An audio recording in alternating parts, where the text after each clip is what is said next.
Sa gitna ng mas tumitinding girian sa pagitan ng Marcoses at mga Duterte, walang gatol na sinabi ni Vice President Sara Duterte na siyang nakaupo ngayon sa Malacanang kung ginusto niyang sumabak sa 2022 presidential elections.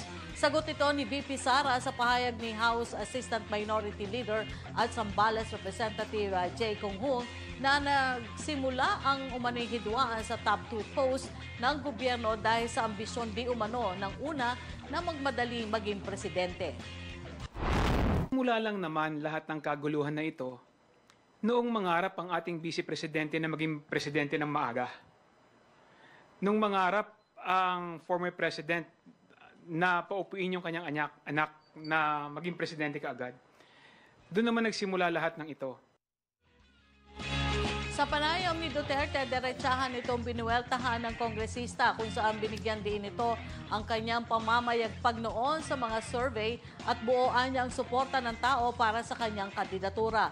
Pero gate ni VP Sara, mas pinili niyang hindi tumakbo dahil may iba siyang mas mahalagang prioridad.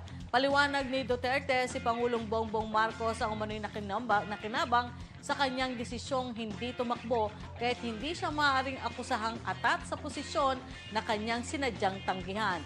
Pinihit rin ni VP Sara ang lumalaking hidwaan sa umano'y panggigipit at umano'y pag-terrorize ng umano'y Quad Committee ng Kamara sa mga empleyado ng Office of the Vice President. Nila akong i-gaslight into saying na ako ang dahilan ng kaguluhan na ito. Na nanalo na ako sa surveys, lahat ng tao solid na, united na for my candidacy.